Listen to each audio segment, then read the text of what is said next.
သမီးဆွဲထုတ်လိုက်တော့ဝါမိုင်လိုရေခဲချောင်းလေးရပြီပါဝင်ပစ္စည်း၃မျိုးနဲ့မိုင်လိုရေခဲချောင်းလေးလှုပ်ရှားမယ်ပထမဆုံးနို့ရင်ဖြောမယ်မမဝေးဘာလောက်ညာလုံးဩရာသူတို့ကပူတော့လေသမီးနဲ့အခရာသွေးလေးနဲ့အတွက်ကိုမိုင်လိုရေခဲချောင်းလုပ်နေတာအဲ့ဒါပဲပါမယ်လေပဲပါမယ်โอเคအဲ့ဆိုမမတို့ကဒီမှာနို့ရင်ဖြောနေတာဒါပြီးရင်မိုင်လိုထည့်မယ်ဒီမိုင်လိုဖောက်ရင်လေကက်ကြီးလေးနဲ့ဖောက်နော်။ तू ကလေဒါဒီအိတ်ကိုရေခဲချောင်းအိတ်ပြန်သုံးမှာမလို့ပါ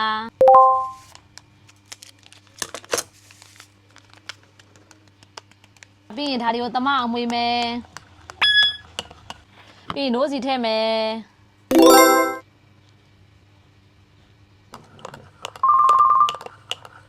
။သမအောင်မွေးပြီးပြီဆိုတော့ဒီမိုင်လိုထုတ်ကလေးတွေကိုထည့်မယ်။တစ်သားတော့မရှိလို့ခရင်ကိုပဲထပ်ထားလိုက်တော့မယ်အမလေးပူလိုက်တာမိုင်လိုရေခဲချောင်းလေးစားအောင်ပါပါအေးပပန်းရေမမအောင်မိုင်လိုရေခဲချောင်းယူခဲ့ပေးပါအောင်ဟေးရောက်ဝါ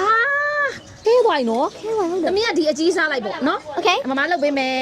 တသားတစ်ခုမမပပန်းတစ်ခုโอเคမမလုပ်ပေးမယ်ကဲရပြီသမီးဆွတ်ထုတ်လိုက်တော့ဝါမိုင်လိုရေခဲချောင်းလေးရပြီဒီနာအရသာရှိတော့ဘာဖြစ်လဲဆိုတော့မိုင်းတို့တွေကိုအဲ့လိုမှလုံးဝလေခဲသွားတာ nice ချိုးလေသူကလေစိုက်မလေးပဲလို့ရှိရင်လေအဲ့လိုလေစီးကြည့်ရမိုင်လိုတို့ပါဆိုတော့လေအိမ်မှာနွားတို့လေးရယ်နှုတ်တီလေးရယ်မိုင်လိုဘူးလေးရယ်မိုင်လိုထုတ်ကလေးရယ်ပေါ့နော်အဲ့လေးရှိရယ်ရပြီ